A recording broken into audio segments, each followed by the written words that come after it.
Sa sobrang taas ng ihin ng mga congressman, hindi na sila magmo-motion. Hindi nga sila nag-submit ng kanilang, hindi nga nila sinagot yung katanungan ng Supreme Court. Magmo-motion pa kaya? Kaya ano na yan, malinaw na sa malinaw. Malinaw na sa malinaw na talagang, meron pong nilabag na batas o due process para impeach si VP Sara Duterte. In other words, mga kababayan, yung impeachment ni VP Sara Duterte, it's all about politics. Nilabag yung batas Hindi dinaan sa tamang proseso. Pinaspas. Si Soto talaga ngayon, kumukontra. Hindi, sa bagay. Saan pa sa puposisyon? Nagdeklara na yung... Hindi, sa totoo lang politiko yun si Soto kasi yun Papansin ninyo, maganon-ganon yan. Okay yan pagdating sa mga bills na pinapasa. Pero pagdating sa politika, gumaganyan-ganyan yan. Kung sino nakaupo, dandun yun. Yan talagang karakter ni Soto. Alam naman niya ngayon na yung Duterte nakasuporta na sa Senate President si Cheese, di ba? So kailangan niyang kunin yung kabilang panig. So kumukontra siya ngayon dito, di ba? Maaari niyang makuha. Tingnan natin, ewan natin Pero this is all about politics Pero yung hirit ni Joel Villanueva, naku po, patay tayo dyan. May hirit tuloy si si Panelo. To, sabi ni Panelo, bakit tayo nakikinig sa mga hindi namang abogado? Talaga si Madam. It's about time, BBM. Ako, naniniwala ako na hindi mo na kayang isave yung sarili mo.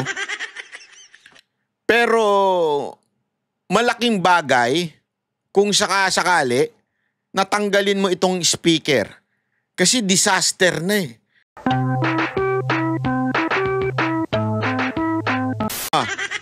Dati, tandang-tanda ko, unang-unang beses naming nakilala si Bato. Sinamahan ko si Mocha ko, nag-video In-interview niya si Bato. Di ba? So, nung pinunta namin dun sa gym ng PNP, sa Krame, nagbo-boxing, nagja-jogging dun sa loob. Si Bato. Mantakin mo. Ito si Torre. Kailangan pa talaga niya magpakaulan. May music pa. Para lang din talaga ipakita na nagja-jogging siya, na umuulan. Baka siguro pag video mo lang ng 2 minuto, pumasok ka na sa van mo Hindi natin alam di ba? Yan yung mga style na bulok Hindi, kasi alam mo, yan yung mga tinatawag na pakitang tao. Kung yung mga tanga, napapaikot, hindi tayo napapaikot sa mga ganyang klaseng patutsada. Yung mga ganyang pautot, di tayo napapaikot sa mga gayan. Hindi tayo tanga. Alam mo yon? I mean, pwede ka naman mag-jogging sa loob ng gym. Yung gym, yung basketball, meron sila dyan malaki sa loob. Ba't mo kailangan lumabas? Alam mo, umuulan. Di ba? Gago! Halatang paandar di ba? Paandar. Kaya naman siguro, pwede ka naman siguro, may pera ka naman sigurong pang gym, treadmill ka na lang, kaysa naman doon sa labas ka pa talaga papaulan. Kakatawa alam mo yun? Nagiging joke ka na Kaya tuloy ang turing sa'yo, diwata Kasi kengkoy ka na Kengkoy yung ganyan nakaka-kengkoy sa bagay, pati ba naman yung footworks niya, kengkoy, gumaganon-ganon na footworks. Ganun kayo, Alam mo, ako ito walang biro ito kahit i-check ninyo, nag-taekwondo ko nung high school ako. Yellow belt ako Kala mo naman, kataas Yellow belt ako nun Tapos, nung matanda na ako, yung lagpas kolehiyo na ako, itong mga nakaraang ilang taon, nag-boxing tayo. Parang wala namang itinurong ganung na footworks na ganun. Hindi, totoo. Ang anong pinapanood ko, ito ba nagpapatawa o nag-joke? parang patawa talaga yung ginagawa niya eh. Tapos yung ang tawag dito, yung push-up. Yung push-up niya. Pambira, oo. Agoy, sabi ko. Eto ba yung nagre-require na mag-push up ang mga pulis? Maling-mali ang form eh. Alam mo, form is everything in going to the gym. Hindi, ito hindi naman tayo siya nagmamalakit, pero isa yan sa mga inaral natin. Tsaka dati kasi, nung naging super obese ako, tapos nag-aaral talaga tayo ng mga gym. Form is everything sa pag-gym. Alam niyo yan, kayo mga fitness instructor, kayo mga fitness enthusiast, di ba? Form is everything. Kahit konti, basta tama ang form. Di ba? Mas pangit nga yung madami nga yung buhat mo, madami nga push-up mo, mali naman ang form mo. Ang mangyayari sa'yo, injury. Yeah. Alam mo, kung ako sa'yo, Tore, kung ako sa'yo mamaya pag-uusapan natin yan kasi may alam akong di nyo alam eh. Kung ako sa'yo, Tore, sisantihin mo yung gym trainer nyo. Hindi ko alam kung hindi ka tinuturuan o hindi ka lang nakikinig na maayos. Ano sa tingin nyo? Hindi kaya siya tinuturuan? Mali yung form eh. Kung ako yung gym instructor niyan, napagalitan ko yan, di ba? Kahit yung sa boxing niya eh. Mali eh. Sabi ko talaga, anak ng weteng naman, oo. Mabuti pa, wala na lang wag na lang boxing, MMA, suntukan na lang parang sa karsada. Hinahamon ka ni Jay Guevara. Bakit si Jay Guevara dapat mong patulan at hindi si Baste? Unya-unya. Unya-unya. Pero pag-usapan nga natin itong impeachment kasi nga po mga kababayan, ganda ho ng gising nating mga Pilipino kahapon dahil unconstitutional daw impeachment. Tuldok na kagad. Sabi nga, hindi pa nagsisimula, wala na, tapos na laban. Although, yung ibang mga senador, antitigas ng ulo, kaya pinagpipilitan pa talagang, hindi pwede, mas mataas ang ihi namin dyan sa Supreme Court. Mas kami dyan. Mas magaling kami dyan. Kami magdidesisyon. Hindi, totoo. Yan ang nila ngayon eh. Kami magdidesisyon. Kami magdidesisyon kung sino ba ang tamang sasabi kung ito'y unconstitutional. Pakingge. Panoorin natin. Tapos na nga ang boxing. Di pa man ito nagsisimula. Yun. Unconstitutional daw kasi ang itinransmit ng Kamara sa Senado dahil lumabag daw ito sa one-year bar rule. Bunsod ng 3 naunang impeachment complaints na naunang inihain laban sa bise. Dahil dito, wala raw jurisdiction ang Senado sa 4th impeachment complaint na pirmado ng 215 members ng mababang kapulungan ng Kongreso. Pero paglilinaw ng Korte Suprema, hindi nito inaabsuelto si VP Sara sa mga reklamo laban sa kanya. Alam mo, lagi nilang pinipilit siyang salitang yan, Hindi I understand. The Supreme Court must say that. Pero yung mga media, parang tila sinasabing, may kasalanan na kaagad si VP Sara Duterte. Yung ba sinasabing hindi inaabsuelto? Sandali, una-una, hindi inaabsuelto, pero in the first place, hindi guilty. Kasi ang dating, guilty na kaagad. Walang ganun. Yung impeachment na nangyari sa Kamara, ang ibig lamang pong sabihin nun ay may probable cause na nakita ang Kamara kaya dapat dali na sa korte, which is the Senate Court. Kaya nga, korte sila eh. Impeachment court na sila ngayon. Hindi pa nakakatulan. As a matter of fact, impeachment is not about conviction. Kung itong tao to may kasalanan o hindi. Impeachment is more on the trust. Kung may tiwala pa ba ang taong bayan at para manatili pa itong tao na ito bilang vice presidente o kung sino man yung ini-impeach na tao. So parang lagi nilang pinagdidiinan ng mga lintik na mga media na parang sinasabi na, hoy, hindi naman inabsuelto ng Supreme Court. Oo, Hindi inabsuelto ng Supreme Court, pero hindi rin sinasabi ng Supreme Court na guilty. Dapat linawin nyo yan. Kahit wala yan doon sa ng Supreme Court. At sakaling naisin ng Kamara na muling mag-file ng impeachment complaint laban sa Vice, maaari raw nila itong gawin sa February 6, 2026. Yan. So, ngayon, nag-iiyakan po mga kababayan. Alam nyo, kaya bumabaha ngayon. Kasi po, nag-iiyakan po ang mga pinklawan, mga terorista at mga dilawan at higit sa lahat, yung mga tangang tanso. Nag-iiyakan ngayon dahil nga po, dineclare na Supreme Court na unconstitutional itong impeachment ni VP Sara Duterte. Kaya ngayon, bumabaha. Bumabaha ng iyak. Di ba? O, yun ang totoo dyan. At nasa Supreme Court, si Dexter Ganibe ng Abante Radyo. Dexter, ano pa ang impormasyon mo dyan tungkol nga dito sa naging hatol ng Korte Suprema sa impeachment ni Vice President Sara Duterte?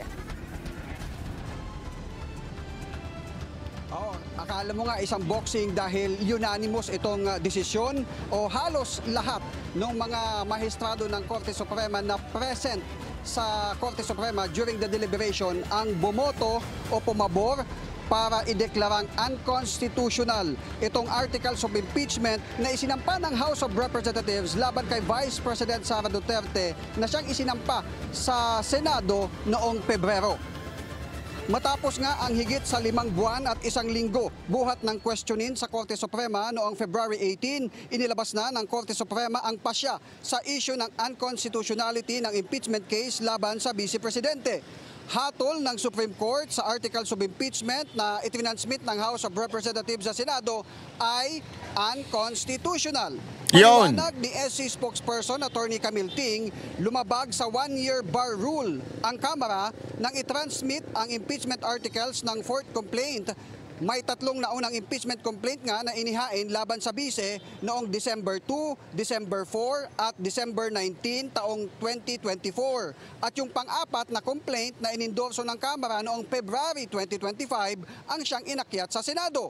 Dahil sa desisyon ng Korte Suprema, sinabi ng SC na hindi na magkakaroon ng jurisdiction ang Senado sa impeachment ni VP Sara.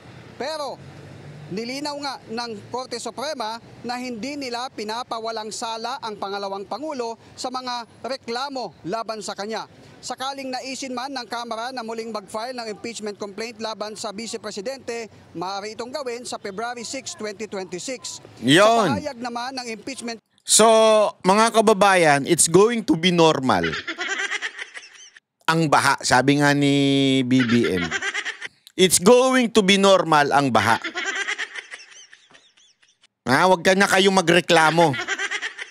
Normal na ang baha. Bakit kanyo? Sa February pa, next year, pwede magpa-impeach uli ang mga ulul. So, ibig sabihin, mula ngayon, mag-iiyakan ng mga dilawan, pinklawan, mga terorista, at mga tangang tanso. Gago! Yan ang katotohanan. So, mag-prepare lang kayo sa baha.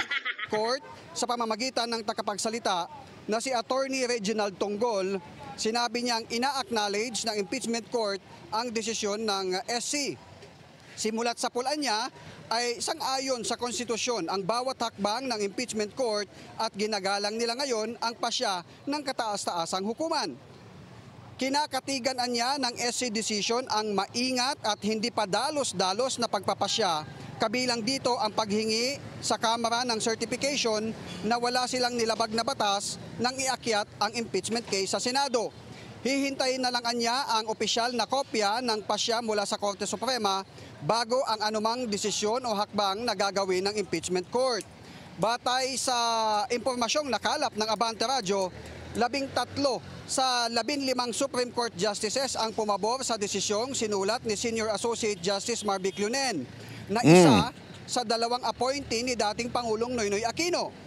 Ang 11 iba pa naman na sumang-ayon na unconstitutional ang impeachment articles ay pawang mga maestrado na naitalaga noong panahon ni dating Pangulong Rodrigo Duterte. Si Justice Raul Villanueva, nakasama sa mga bumoto para ideklarang unconstitutional, ay appointee ni Pangulong Bongbong Marcos na bumoto nga na ideklarang unconstitutional itong impeachment case.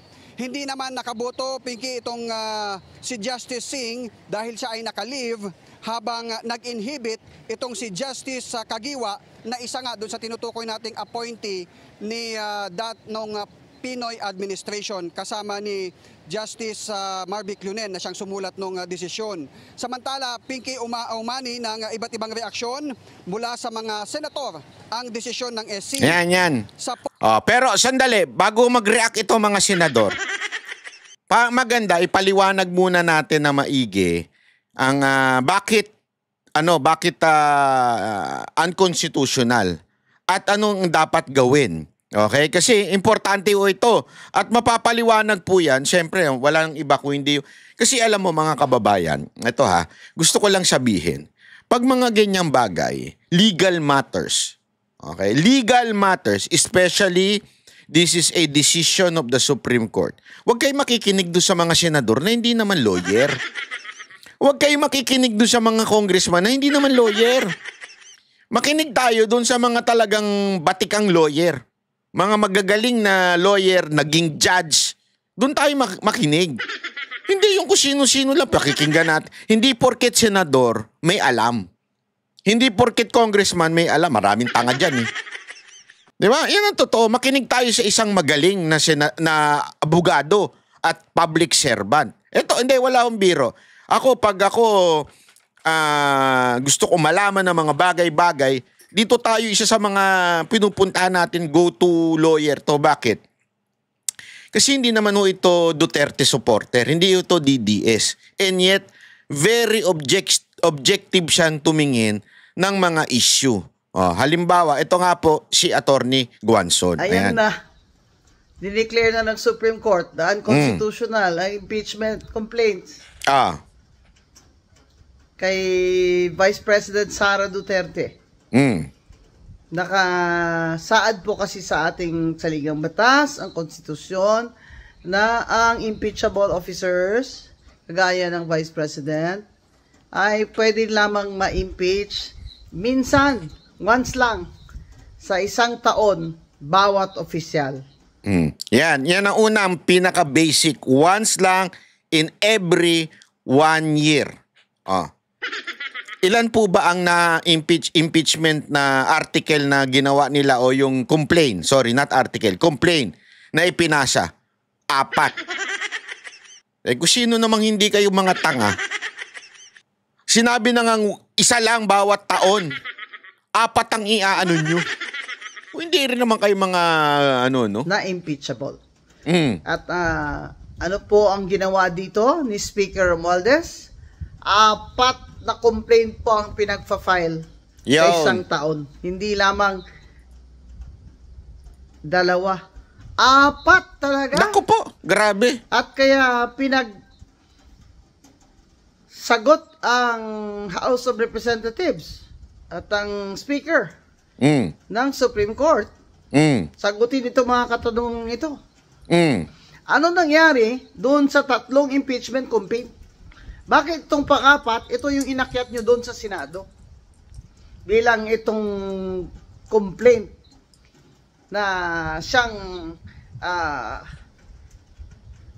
basihan ng paglilitis o impeachment. Nasaan ang 3? Ano nangyari sa 3?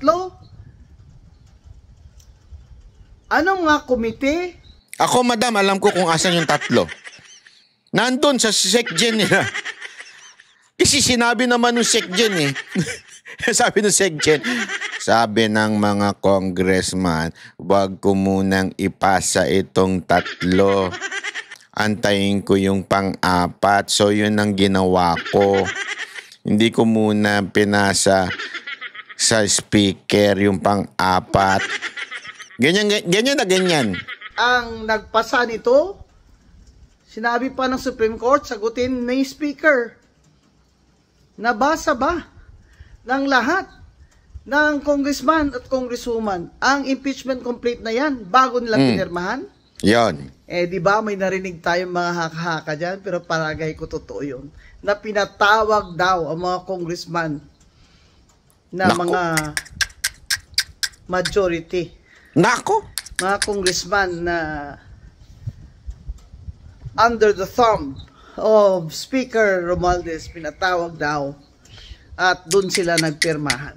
Agoy. Yung mga hindi pumirma, yun yung hindi pumunta o hindi pinatawag. Kaya, Yo. ang tanong ng Supreme Court, nabasa ba ng lahat yung impeachment complaint na yun? Yung pang-apat ha, bago yan pinirmahan ng mga sumang-ayon? Hindi na po sumagot. Yan ho ang problema.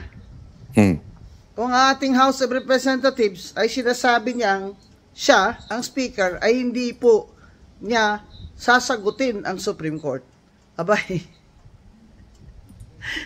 ngayon ka lang makakita ng sabi democratic na bansa na ang House of Representatives ay ayaw sumagot sa Supreme Court. Alam mo, madam, kung bakit? Napakataas ng ihi nitong speaker natin eh. Feeling niya kasi he is above everyone. Kasi, alam mo kung bakit? Kasi kasalanan din naman ni Marcos. Kasi kontrolado niya si Marcos eh. Puppet niya si Marcos. Puppet niya yung pinsan niyang si BBM. Utusan lang niya yun.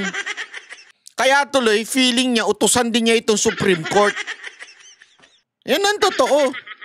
Ngayon, nag-iinarte ngayon siya. Ayaw, bakit ako sasagot dyan? Who you? Ganun ang sabi ng Congress. Who you? Ba't ako sasagot? Hindi sinagot. Hindi. Hindi, tandaan ninyo ha. Binigyan ng pagkakataon ng Supreme Court etong mga congressman na sumagot. Ang dami niyan. 9 yan eh. 9 questions yan eh. Pagpaliwanag kayo kung ito ba'y dumaan sa tamang proseso. Alam mo sabi ng ng Kamara, who you? So siyempre, anak ng wewe, who you pala ha? Sige. Parang mo yan eh. Kuwari jowa mo. Nag-text sa'yo.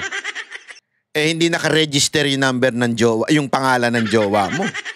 Kasi may bet ka. Baka makita nung bet ka, marami kang bet ka. Di ba? Sabi mo, who you? Hindi, pag-uwi mo sa bahay ngayon, kung saan kayo nagsasama, wala, sigurado sa kulambu ka. Ayun ang nangyari dito. Sabi ba naman ng mga congressman, who you? Ayan. Ayan nasabi sa inyo ngayon Congress ng Supreme Court, ha? Who you pala, ha? Ang constitutional niyang pinagagawa nyo, wala sa proseso. Sa Amerika na.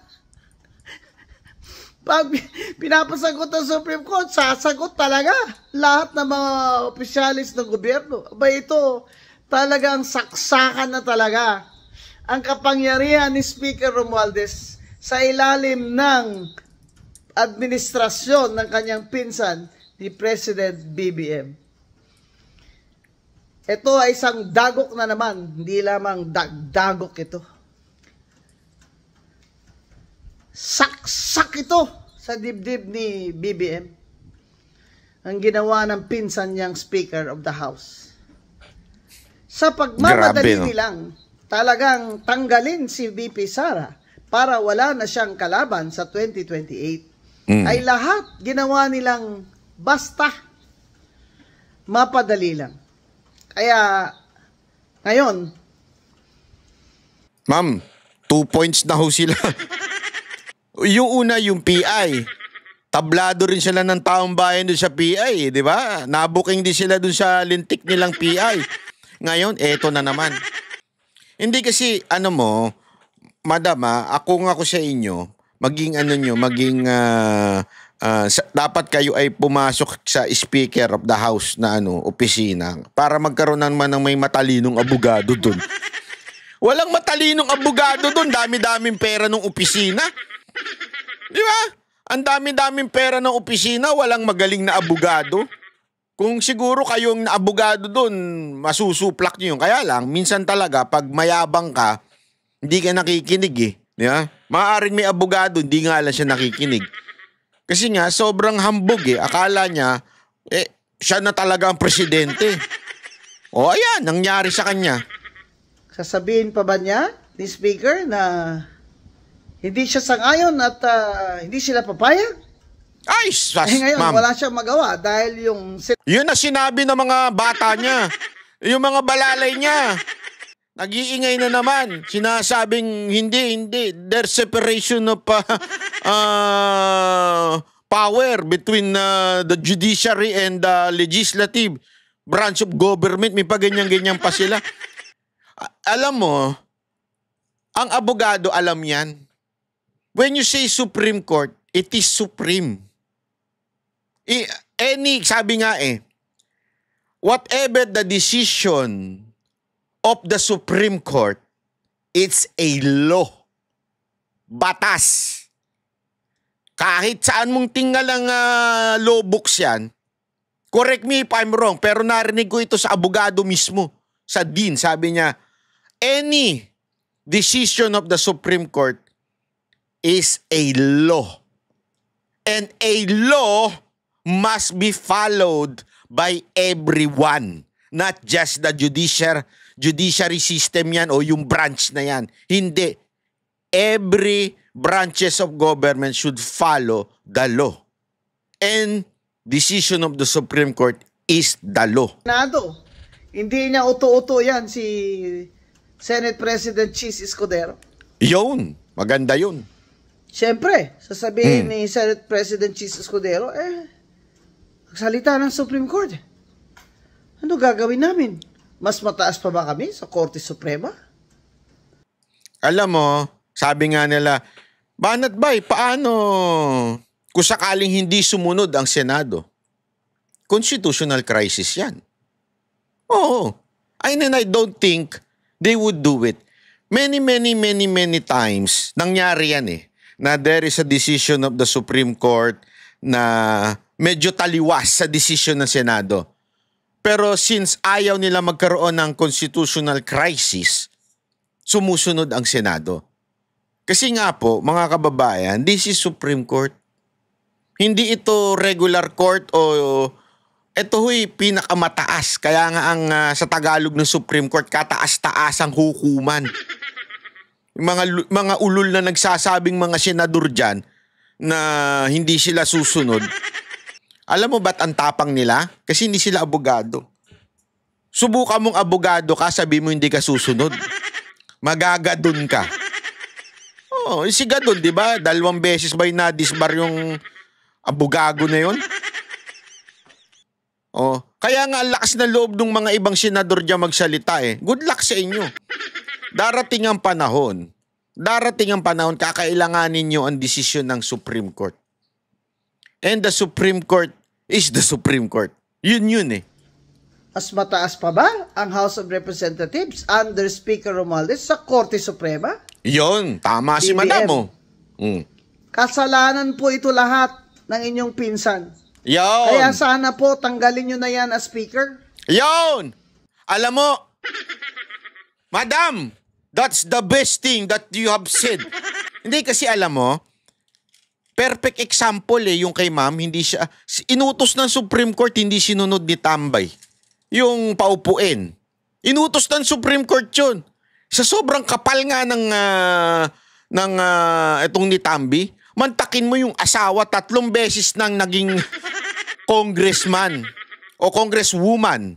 Okay? Sabi nga ni Atty. Guanzon, wala namang nakalagay sa batas na kailangan district congresswoman 3 beses. Hindi. Kasi para mo sinasabi na magkaiba ang district congresswoman o district representative or party list representative. Hindi. In the eyes of the law, pantay yan. Both of them are representative. Nagkataon lang, they are representing different sector. Kung ito sektor ng distrito, ito sektor ng party list. But they are both the same representative.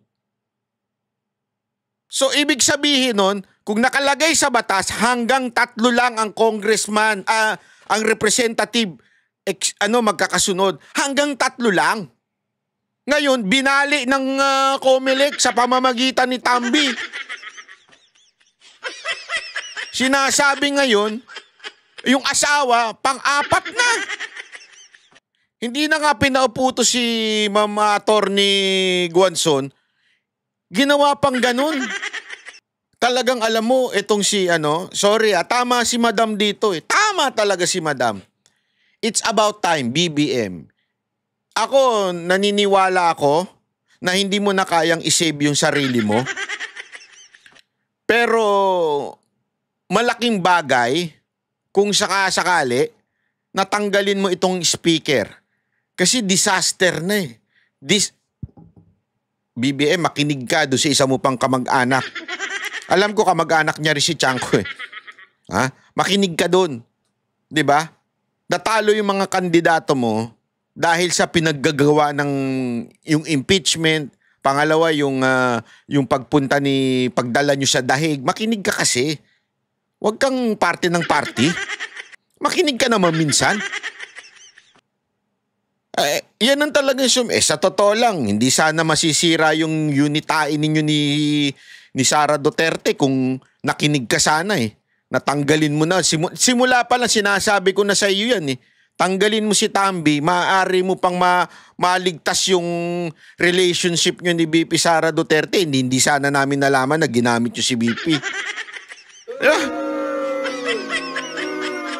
Ngayon, alam na ng buong madlang people na ginamit mo talaga si BP Sara Duterte. Kung tinanggal mo na. Na suggestion ngayon ni Madam Rowena, ni Attorney Rowena Guanzon. Yan lang po nakakasama na talaga ng image niyo lalo eh. Oo nga. Kasi lahat ng ginawa niya, simula pa dun sa budget na institutionalize na yung lahat ng mga ayuda dun na ginawa nilang Yun. Tama yun, Madam. Yun. Hindi, ayun ang totoo dyan. Medyo naputol eh. Anyway, andun naman na yung punto ni Madam dyan eh. Napakaganda ng punto ni Attorney Guanzon. Kaya nga pag ako nakausap ko si BP Sara Duterte, talagang isasuggest ko sa kanya, Madam BP, pag naging presidente ka, gawin mo itong press secretary mo. Hindi, pero ako gusto kong gumawa ng invitation. Kay Yusek Claire at kay Attorney Guanzon, hindi boxing, wag naman boxing, baka sabihin nyo naman napaka-violente ko. Hindi rin sabunutan. Debate. Yan, maganda yan, di ba? Ako, ang mag-host, si Minay. Debate ni Yusek Claire at saka ni Attorney Guanzon. Ang ganda niyan. Hindi, ako kasi, eto mga kababayan, gusto natin yung gusto natin yung mga ganyang banatan, di ba? Gusto natin yan. Yung sapakan ni Torre at saka ni Baste. Okay yan. Pero ito kasi, mas maganda ito. Kasi dito, issue. Di ba? Issue, hindi ho yung sakitan. Hindi ho yung pisikalan. Maganda ho ito, issue ang pag-uusapan ni Yusek Claire at saka ni Attorney Guanzon. Sino may gusto? Attorney Guanzon tsaka Yusek Claire. Debate. Naku, sanalo yan mga kababayan. Maganda siguro hamunin ni Attorney Guanzon si Yusek Claire ng debate. At least ito, marami tayong matututunan, di ba? May katuturan. Di ba? Madami tayong Tapos tingnan natin kung papalag si Yusek Claire. Gusto niya? Lagi na, manawagan tayo. Attorney Guanzon, Yusek Claire, sige na. Alam kong kayo, kakasa kayo dyan. Kaya lang, kawawa sigurado yung isa. Yari yung isa. Ituloy natin yung yung mga humihirit na kesyo, hindi daw sila susunod sa Senado. Ito, pakinggan natin. Wait lang, dito yan banda dito yan. Yan. Itong impeachment case. Hindi naman nakaboto, Pinky, itong at igagalang daw niya ito. Ayon naman kay Senador Joe Constitutional, ang impeachment articles ay pawang mga maestrado na naitalaga noong panahon ni dating Pangulong Rodrigo Duterte. Si Justice Raul Villanueva, nakasama sa mga bumoto para ideklarang unconstitutional, ay appointee ni Pangulong Bongbong Marcos na bumoto nga na ideklarang unconstitutional itong impeachment case. Hindi naman nakaboto, Pinky, itong si Justice Singh dahil siya ay naka-leave habang nag-inhibit itong si Justice Kagiwa na isa nga doon sa tinutukoy nating appointee ni nung Pinoy administration kasama ni Justice Marvic Lunen na siyang sumulat ng desisyon. Samantala, Pinky, umani ng iba't ibang reaksyon mula sa mga yan. Pakinggan natin. Ng SC. Sa post niya sa kanyang social media account, sinabi ni Senador Mig Zubiri ang mga katagang "That's it, pansit." Yon. Welcome naman kay Senador Jinggoy Estrada ang desisyon at igagalang daw niya ito.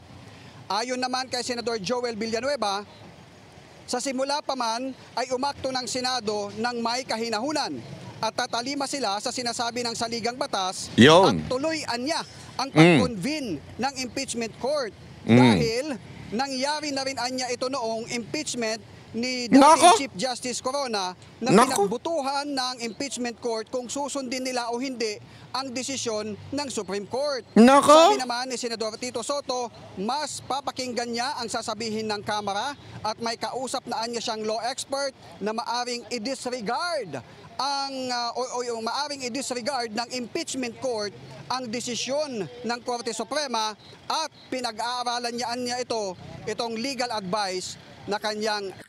Si Soto talaga ngayon, kumukontra. Hindi, sa bagay. Saan pa siya puposisyon? Nagdeklara na yung... Hindi, sa totoo lang politiko yun si Soto kasi yun Papansin ninyo, maganon-ganon yan. Okay yan pagdating sa mga bills na pinapasa. Pero pagdating sa politika, gumaganyan-ganyan yan. Kung sino nakaupo, dandun yun. Yan talagang karakter ni Soto. Alam naman niya ngayon na yung Duterte nakasuporta na sa Senate President si Cheese, di ba? So kailangan niyang kunin yung kabilang panig. So kumukontra siya ngayon dito, di ba? Maaari niyang makuha. Tingnan natin, ewan natin Pero this is all about politics Pero yung hirit ni Joel Villanueva, naku po, patay tayo dyan. May hirit tuloy si si Panelo. To, sabi ni Panelo, bakit tayo nakikinig sa mga hindi namang abogado? Tama tama. Nakuha. Pinky, kapapasok lang din na reaksyon galing sa isa pang senador, si Senador Bato de la Rosa. Ang sabi niya sa kanyang social media post na nung siya ay nagmosyon para ipadismiss yung impeachment ng impeachment ni Vice President Sara sa Senado, ay ginabayan siya ng banal na espiritu. At yung desisyon naman daw ngayon ng Korte Suprema ay ginabayan din ng banal na espiritu. Nako, yun. Kaya napapatalsikan niya ayaw yan ng iba, mapakinggan. Kasi ang sabi ni Bato, sabi ba naman ni Bato, natalo yung mga demonyo. Si Bato rin. Simple rin ito bumanat si Bato. Wala yung mga gawain ng mga masasamang espiritu. Yan ang sabi ni Bato de la Rosa. Hindi kaya mga halimaw yun? Masasamang espiritu Halimaw yun. Ang bira ka talaga, Bato, oo. Pero Dexter, gaya ng sabi mo nga, unanimous ang decision. Pero syempre may dalawa, as you mentioned a while ago, si Justice Singh hindi nakaboto dahil naka-leave. Oo, madam, wag mo na ipagpilitan, pero tama pa rin ang isalitang unanimous. Unanimous talaga. Wag na tayong pag sinabing unanimous decision, kasi hindi sila consider dahil wala nga sila doon. At si Justice Kagiwa, na inappoint nga ni dating President Pinoy, ay nag-inhibit. So kumbaga ang ibig sabihin, 13 ang sumang-ayon dito sa ponente ni Justice Marvic Leonen na appointing nga ni Pangulong Pinoy. Alam mo, importanteng sinabi mo kanina, Dexter, no? Sabi ni Tito Sen, ni Senator Soto, na meron siya nakausap na law expert. So parang ang lumalabas, pag-uusapan pa to ng Senado kung susundin nila ang naging pasya o naging desisyon ng Korte Suprema. Tama ka dyan, Pinky, dahil maging si Senador Joel Villanueva ay nagbanggit din na nangyari na ito noon nung nagkaroon ng impeachment laban kay Chief Justice Corona na may desisyon ang Supreme Court at pinagbotohan niya sa impeachment court kung susundin nila o hindi yung Supreme Court decision. At maaring mangyari ito ngayong 20th Congress sa impeachment case naman laban kay Vice President Sara Duterte. Malalaman natin yan dahil sa Lunes magbubukas ang first regular session ng Kongreso, ng Senado, at kasabay niyan pagdating ng hapon ay yung sona ng Pangulo. So maaring matalakay itong issue ng impeachment kinabukasan na sa pangalawang araw ng regular session. Titingnan natin kung ano ang magiging hakbang ng mga senador dahil nakita natin iba-iba yung kanilang mga reaksyon. Merong nagsasabing ginagalang nila na kailangang sundin. Meron namang sinasabi na pwede tayong magdesisyon dahil... Ayan, sige, pakinggan natin ito si Panelo. Maganda kasi yung komento ni Panelo tungkol dito. Kakausap po natin ngayon former Chief Presidential Legal Counsel Salvador Panelo. Attorney Sal, magandang gabi po sa inyo. Magandang gabi rin, Pinky. Very good news, of course. Kanina nung kausap kita, sabi mo nga, you knew this all along. Hindi ba, ever since naman alam po ninyo kung kayo'y objective, talaga naman masyadong klarong-klaro na lumabag sila sa saligang batas. Masyadong maliwanag yung sinasabi ng Korte Suprema. Yung pag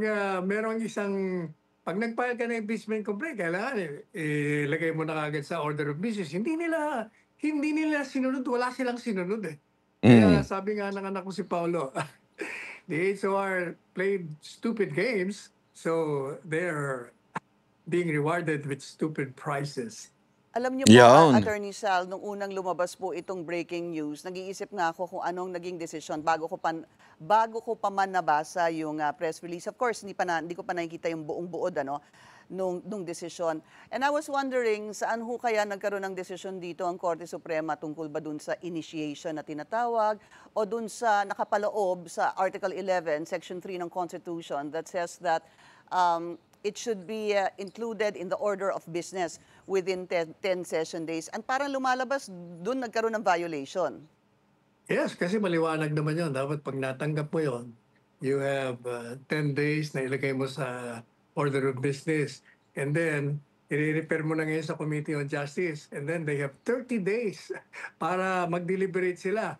Tapos maglalabas sila ng resolution. Itatapon mo sa plenary and they will decide.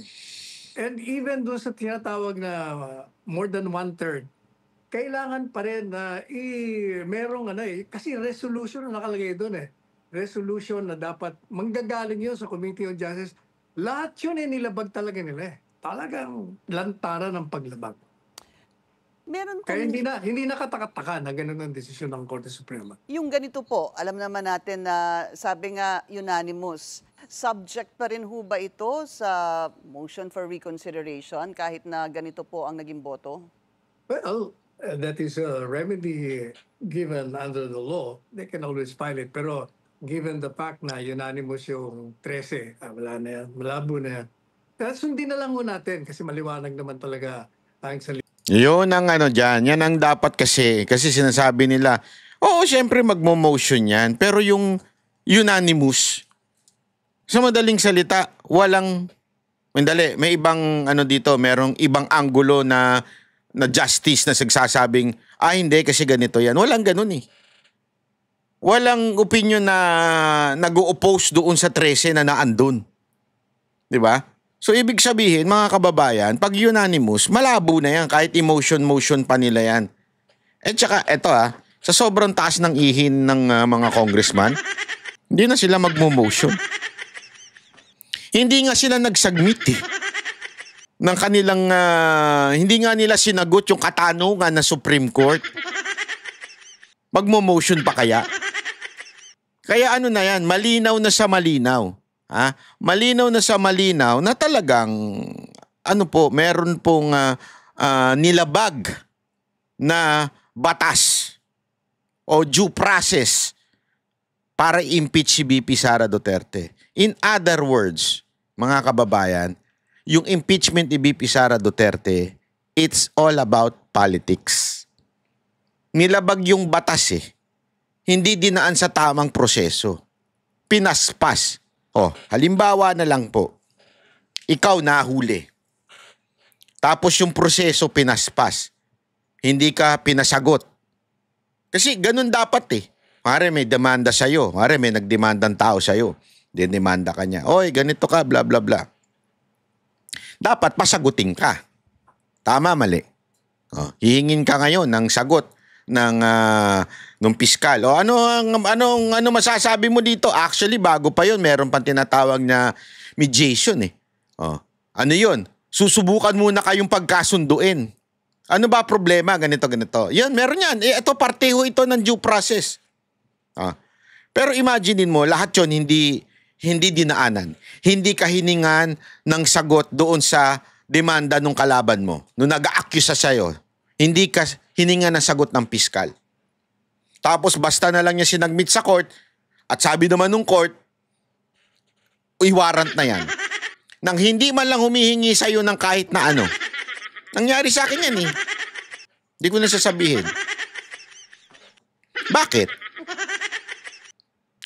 Simple lang ho yun. Na may namulitika. Meron pong politikang kasama. Sa madaling salita, may palakasang naganap.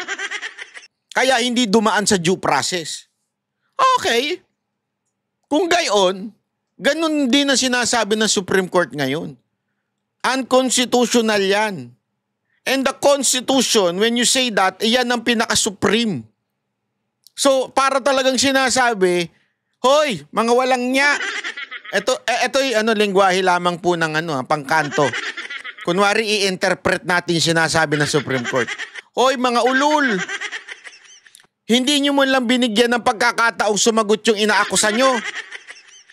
Tapos, anong ginawa nyo dun sa mga unang demanda? Pinaspas ninyo. Para lang malusutan yung due process. Tapos, hindi man lang yung pinabasa, pumirma ng lahat ang mga congressman. Ano to, nagkabigayan? Mga handot kayo? Hindi, kunwari lang ha. Hindi ko sinasabing ganyan sinabi. Ini-interpret lang natin sa lingwahe natin. Sarili nating version to.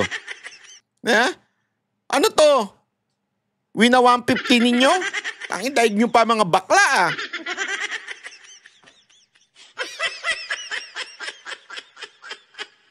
Tapos nung sila na binigyan ng due process, binigyan sila ng due process, sinabi sa kanila, bakit ganito ginawa ninyo? Huyo ka. Di ba? Hindi sinagot. Tapos aasa kayo ngayon na napakawalang niya. Batas. Attorney Panelo, ang sunod ko pong gustong malaman sa inyo, yung inyong akiwari, ang inyong insights. Hinggil sa posible daw po hindi ko alam kung narinig niyo po yung aming reporter kanina, si Dexter Ganibe, na sinasabi nga, iba-iba din po yung naging reaksyon ng mga senador. One is actually saying that pwede pa nilang, it can come down to a vote among the senator judges kung susundin nila itong naging desisyon ng Korte Suprema. Nangyari daw ito during the time of the impeachment of Chief Justice, the late Chief Justice Renato Corona. What do you think of this? Wala yan. Yun naman ang nagbibigay ng opinion, hindi naman abogado. Pag abogado ka, talagang saludo ka na sa Korte Suprema. Sabi nga sa College of Law namin, yung desisyon ng Korte Suprema, kaugnay sa isang batas, tama man o mali, tama sila. Supreme sila That's true! Yun ang tungkulin sa kanila. Sila lang ang may kapangyarihan na magdeklara ng isang bagay na ginawa ng isang opisyal o ahensiya ng gobyerno, sangay, na illegal. Kaya saludo na lang tayo.